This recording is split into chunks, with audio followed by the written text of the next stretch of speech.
Ole Miss Rebels. As Mississippi's flagship university, we dig deeper, see farther, work harder. We pioneered human organ transplants. We helped prove Einstein's theory of gravitational waves. We are conducting life-changing research that solves the problems of today. We are Ole Miss, transforming lives and the world. Hey, welcome to the POMcast with Stephen Willis. We're going to start in a few minutes, but I want to tell you to hit up our social sites, retweet, share, comment, like, do all of that stuff. It can only help us out and it'll make the show even better. But we're getting ready to give you a lot of good Ole Miss information, and I just thought I would tell you that because the POMcast is starting. Well, it's starting right now. Wait, no, that's a little early. It is starting right about now. All right, welcome to the POMcast. On this Thursday morning, I'm your host, Stephen Willis, going to talk a lot about Ole Miss football. Today on the show, we're going to talk about Louisville a little bit, what they're got coming into there. We're going to talk about the interview we did earlier with CJ Teague. Good morning, guy. And he is available. We're going to try and get him back on the show in the next couple of weeks to talk about Louisville football. I've been following him on Twitter. There's a little bit of things I want to get into. We're going to talk about the trenches, the offensive and defensive line, what we're looking at, what are the realistic goals for these units, and of course, we're going to talk about the narrative that is going to inevitably occur when Liberty comes to town in November. It's a trap. Don't fall for it, but this is what's going to happen. Before we get started, though, I want to tell you about Travel and Cruise World. That's 1-800-330-7461. Travel and Cruise World, 1-800-330-7461. That'd be travelandcruiseworld.com. What I'm trying to do is everybody needs a vacation right now. There's a lot of stuff going on. There's just stuff everywhere that you want to escape from. And people need a vacation. So I wanted to set up a local in Central Florida so that if you decided to go to Disney or Universal, the beaches, or any of the other attractions down here, you wouldn't be surprised by the differences between locations, what they're requiring. For instance, Disney right now is requiring mask inside. Universal is not. Disney did away with the Fast Pass system. They're introducing the Genie Plus system.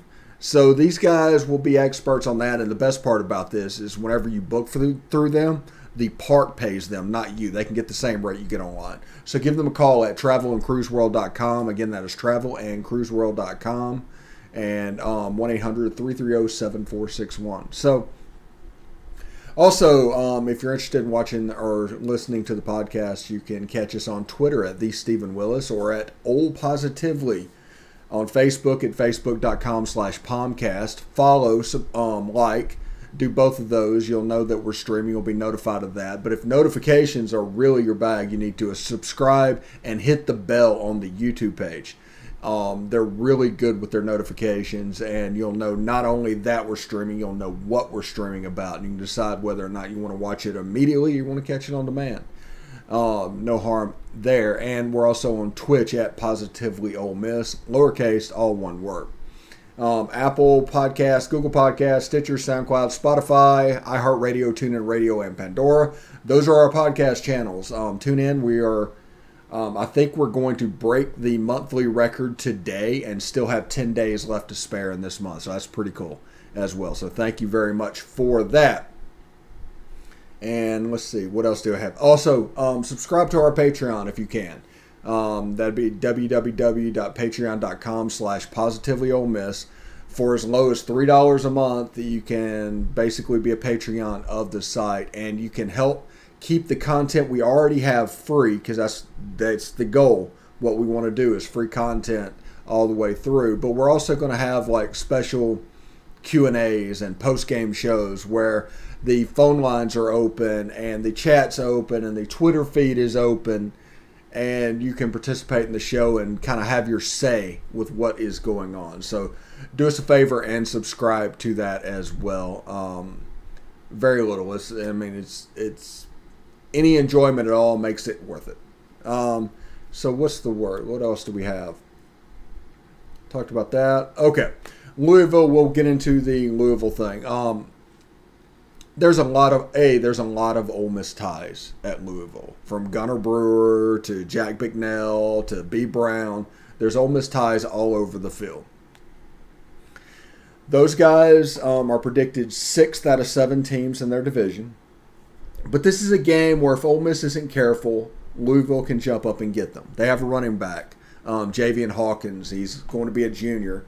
As a freshman, he rushed for 1,500 yards. Last year, he rushed for close to 900. So you can see the run game is going to be there. Malik Cunningham. You see him on the side whenever our stat, like, right there is Michael Pratt, but we did that with Malik Cunningham. He's a Lamar Jackson light type player. He threw for 2,600 yards last year. The big problem Louisville had last year was turnovers. Now, I question whether or not that is a Malik Cunningham thing or having Dez Fitzgerald, maybe, or Fitzpatrick, I forgot his name, sorry about that, and Tutu Atwell maybe made him a little bit overconfident. And maybe he tried to fit balls into tighter windows than he needed to fit balls into. So, knowing that and being aware of that makes me a little bit wary going into the opener of the game. Because Louisville is absolutely a team that can jump up and bite you. I mean, Javian Hawkins, great player. Malik Cunningham, great player. They have a ton of inexperience at the wide receiver position, though. Gunnar Brewer told reporters the other day that he is basically substituting based on strength at this point. So there's no all-around guy in that room, apparently. But they're going to play guys based on situations, based on what is needed.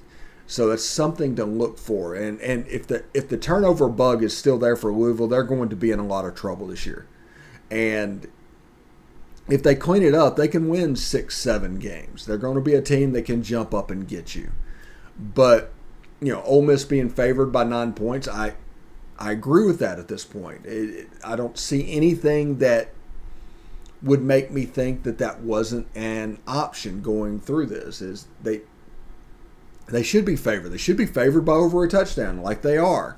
And, Jack Bicknell on the offensive line, you've seen that. You saw that story. There's going to be a well-coached unit.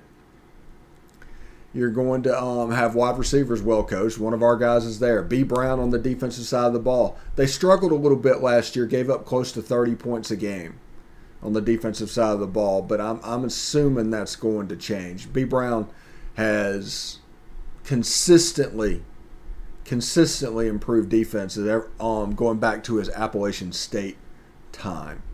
So I'm not overly concerned, but there is a little concern about this game. This is a team that can jump up and get Ole Miss. And if that happens, nothing is lost. You can still do all the stuff that you want to do. One of the things that drove me absolutely crazy by the media whenever they were controlling narratives and things like that going into like 17, 18, 19 is the exaggerated importance they put on the opening game. Usually a non-conference game. And to be real, unless you're Alabama or Clemson or Ohio State, those games just don't matter anymore as far as everything. You can still have a fantastic season. You can still go to an Access Bowl. You can still do all the stuff that you want to do, even if you lose that first game. But I think that there was other motives in play there. I think there was, they were trying to hot seat the quarterback and get into the coach and get into a coaching change situation. So they did that by raising expectations for the first game, putting importance on the first game, and then watching as everything tanked if anything went wrong. So that's just that game, but it just doesn't mean too much. But you would like to see Ole Miss come out and perform well and beat Louisville and do all the things they're supposed to do, because that will springboard you into Austin Peay. The Governor's coming to town for the home opener the next week, 5 days later. And then you have Tulane, the Green Wave, coming into town. I've got them all up on the side of the screen. You can see the leaders right there. and then Alabama. There's an off week and then Alabama. So I expect Ole Miss to come out and just really rev up. And by the time they get to that Alabama game, they're going to be at a level that hasn't really been seen of a Lane Kiffin team at Ole Miss. It's going to be quite interesting. As you can see, our Twitter feed is up. I'm waiting to see if it changes. It's going to be up for about 2 minutes. So it should be about 4 or 5 or 3 or 4 tweets. Last night it did not change, so I'm kind of paying attention to that a little bit while I'm talking. So bear with me on that. There we go. We got a little change. All right, so that's good. So our Twitter feed is integrated.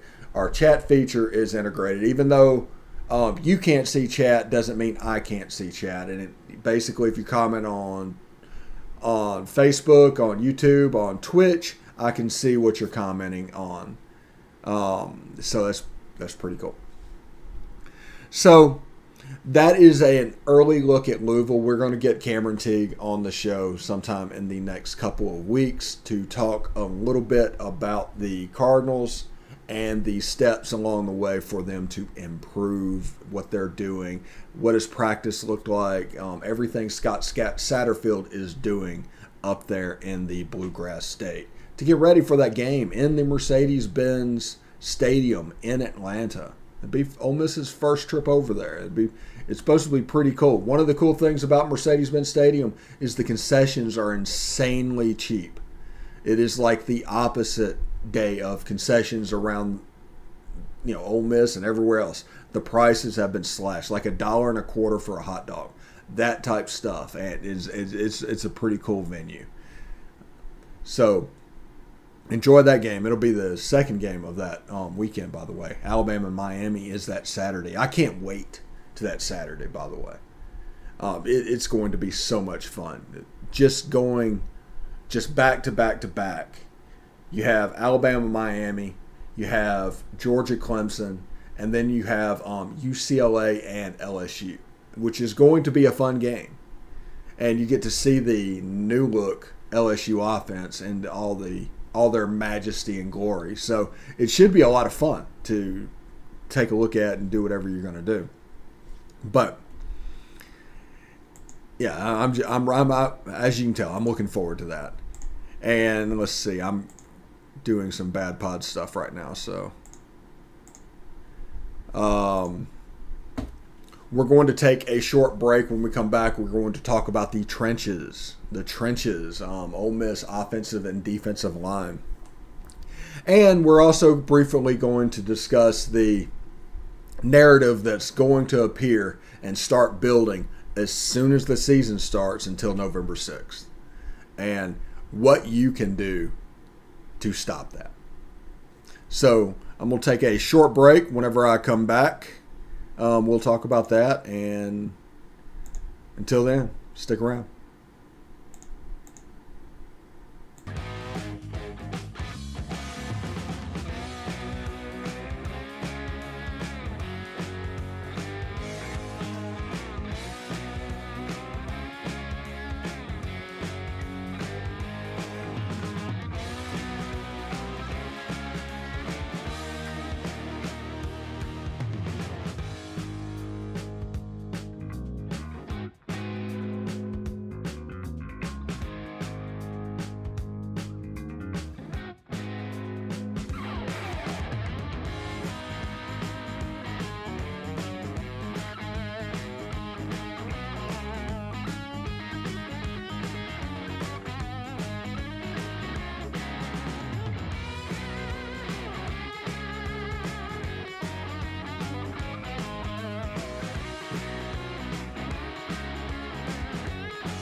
All right, welcome back to the POMcast. I'm your host, Stephen Willis, from the Glacial Central Florida studios.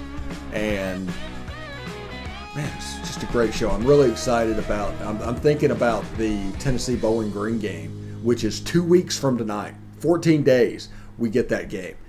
Week 0, less than 2 weeks away. You're talking... Once Saturday hits, we're a week away. This Saturday is the last Saturday without college football. And I'm just really excited about that. Yeah, I like that idea. We're probably going to integrate it on SEC After Dark on Wednesday night because me and Corey and Jeb do a pick 'em throughout the year, so we might can integrate it through them and figure out a way to do that. That's actually a really good idea. We'll see how that goes. And so we want to talk about the trenches, and I'll start with the offensive line because the offensive line is more set. And, Royce Newman is making waves in the NFL right now. He's a good player. No, there's no question about that. He's a good player. So that loss will be difficult to replace. Now, Ben Brown moving to guard and the transfer in of Orlando Umana. And depending who you talk to, there was, a little bit of a camp situation, but the guy's played enough football that he should be able to bounce back to game one. I'm curious to see if anything happens moving into game one. But the offensive line's in pretty good shape. Nick Broker's up to about 310 pounds.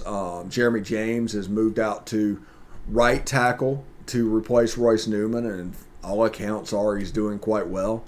Ben Brown, a right guard, Orlando Umana at center, and left guard of Caleb Warren, who got inserted about game 3 or 4 last year. And he really showed up in the run game. Now, we're talking about an offensive line that led a team that led the SEC in rushing. Ole Miss hadn't done that, I think, since the 50s or 60s.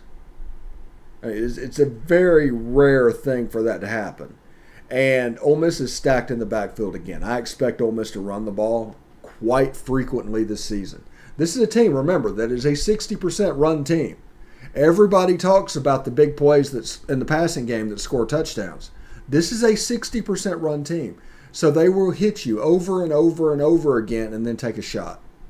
So basically what I'm telling you is this offense is roughly 80% of the old Baylor offense that they ran. There's the zone run principles. They were using tempo, stretch out outside the numbers. That's the way this offense. But 20% of this offense are what I like to call Lane Kiffin shot plays. They're going to be plays that are stacked on each other. So play 3 or play 4, you get the defense you want, the coverage you want. You can attack right then, hopefully for a big play. Kind of like the Elijah Moore South Carolina touchdown last year, or my favorite touchdown of the year, the 3rd touchdown of the Vanderbilt game. Go back and watch that. Watch how they used shifts to have nobody within 25 yards that could help against Elijah Moore in a one-on-one. It was a true one-on-one. And Elijah Moore unsurprisingly won that. So I'm looking forward to that. With the offensive line, there are very few questions. They're a powerful group. I think the offense is going to click just fine. Now, the questions rise on the defensive side of the ball. And everybody knows Tarikas Tisdale and Sam Williams and unlike Quentin Bivens and Ladarius Cox and those guys in the middle, the guys that we had last year. But the problem we had last year is in the pass rush department, the number of players, the number of seconds that a quarterback had to pick out a receiver, which would cause a problem for the secondary because you can only cover for so long. So the goal has been to increase pressure, and to do that, you have players like Isaiah Iton coming in. You have Jamon Gordon coming in. You have Tawan Malone coming in. These are guys that are expected to play a little bit differently and influence the quarterback. And the back end, you have Chance Campbell, actually brought in because of his range. Don't think of him as the normal Big Ten linebacker. The kid has range. He has wheels. And you can use him to be a little bit less statuesque at the second level. Then on the back end of the defense, of course, like I said, I talk about the spine over and over again. You have Jake Springer, you have Otis Reese, and you have Keydron Smith at free safety.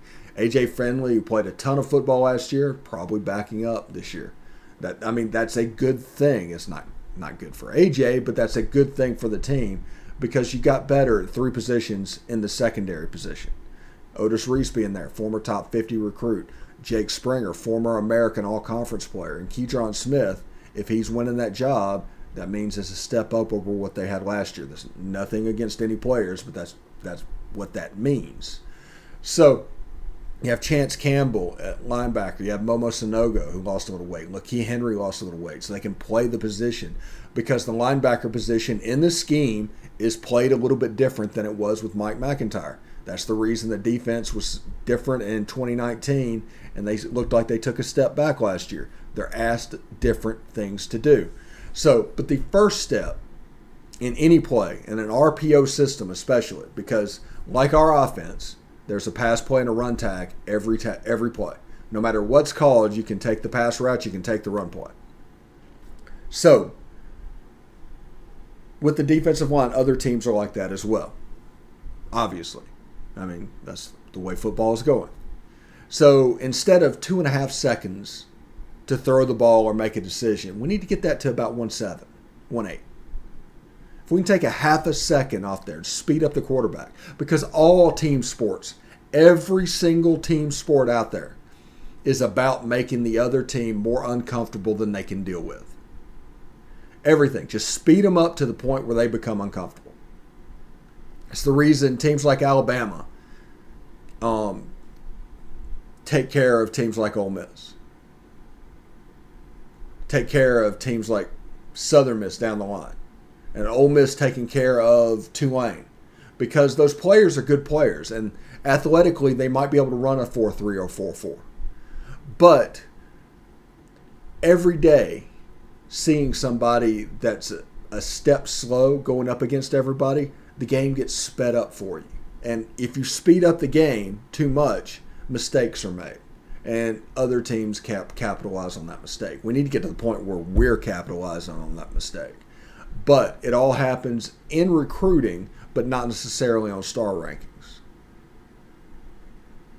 Evan Ingram was a low-rated 3-star. Nick Broker was a low-rated 3-star. It's not about where they are in the recruiting rankings. They're a bunch of bunk. Everybody can see what a 5-star player looks like. Everybody can see the top end of the 4 stars. I mean, it's not anything special. But there are players that are down in the 3-star level that you can recruit for your system. That's the thing with recruiting rankings. That's based on the one system theory, the one football player theory, where everything is based off an analytical chart and everything. But that's just not the way it works. Ole Miss's offense, Louisville's offense, Alabama's offense, Vanderbilt's offense, LSU's offense, all use different type players. Now, are there players that are more seamlessly able to adapt between systems? Absolutely. No doubt about that. But you can find a hidden gem that is really a perfect fit for just your system. That is measurables and analytics do not translate for somebody running Alabama's system or LSU system. It fits your system, what you're doing. And everybody's going to look at that kid and say, wait, he's a low-rated 3-star. Why did we recruit him? Because he's perfect for what we are going to ask him to do. People need to understand that. So, Isaiah Iton, Jamon Gordon, Sam Williams, who actually plays a little bit of a linebacker in that buck position, but 3-3-5, 4-2-5 is all interchangeable on this defense. If they can speed up and pressure the quarterback and make the other team uncomfortable throwing the ball, mistakes will be made. And this defense is designed for explosive plays. It's not designed for bend but don't break. It's not designed to suffocate a defense like the 2010 Alabama team. It's designed to where, okay, first down, it was, okay, you gained 6 yards, so it's 2nd and 4. Well, there's a sack because they blitzed 6, very elaborate. And now it's 3rd and 12. And you have to throw the ball. And there's a pick. And you got a possession back for your offense. And if you do that a couple of times, it's like a 14, 21-point run. And you just can really put the other team down and have them in a position where you're playing at the advantage so quickly. This offense is so fast. What we do is so fast. You cannot really judge you cannot really judge the defense coming off fall practice in a scrimmage. Scrimmages can be scripted to make the other guy humble. The scrimmage can be scripted in a way that the other team is guaranteed to win. So if you're going to make emotional decisions based off of living in the moment off of a scrimmage, you're going to have a tough time. And I can see how it would generally affect your enjoyment of Ole Miss and specifically college football. But the data points we're going to pay attention to are the actual games. There's 12 points during the season that actually matter. Everything else is getting to that point. Everything else is a hypothetical. What will the team look like? How will this happen? It's going to be based off of those games. So the first defense after the first scrimmage turned out did pretty well. I mean, shocking that defensive hot takes were defensive hot takes. But don't, take everything, every bit of news you get with a grain of salt.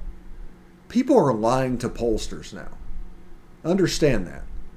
In something as simple as an election, people are lying to pollsters to where they've gotten that wrong 2 straight elections.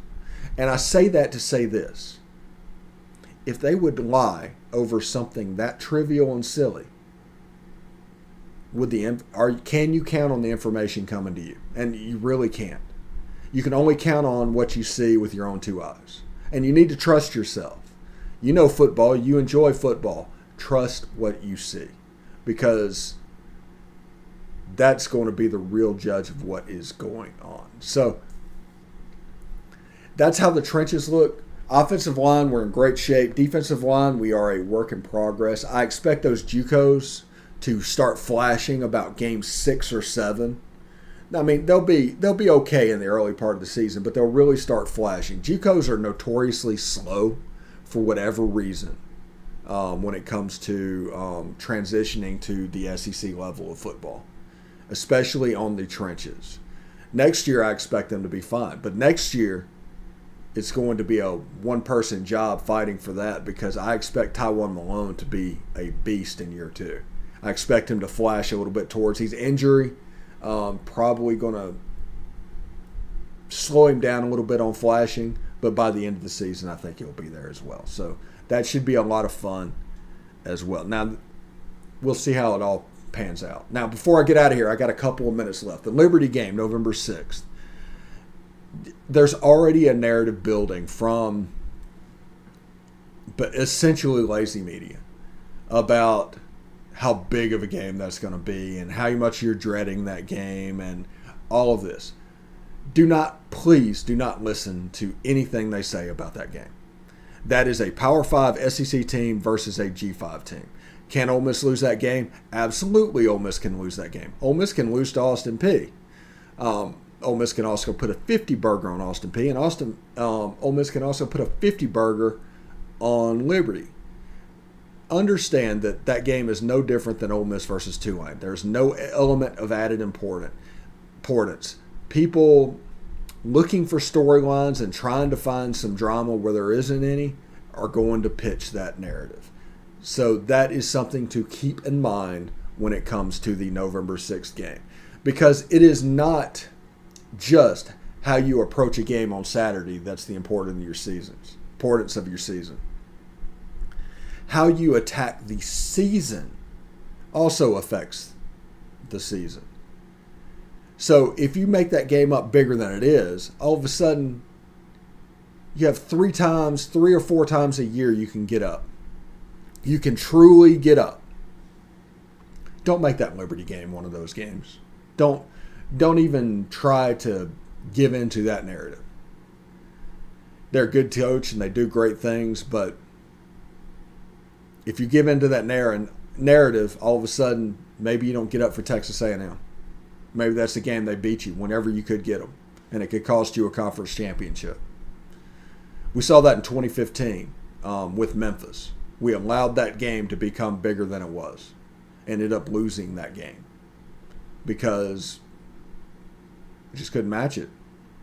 Because those guys can get up. They're going to get up anyway. So if it becomes something extra on top of that, it can be scary. And Paxton Lynch had a day. Memphis, credit to him, but that game kind of sent it on a little bit of a spiral. Now, we ended up in the Sugar Bowl that year and everything was fine, but the importance put on that game affected things. So we're going to get out of here. Thank you very much for tuning in today. And we'll be back tomorrow with the POMcast. No shows tonight. We're going to give you a little bit of break. Subscribe to our Patreon. And, of course, have a great evening. Hotty toddy.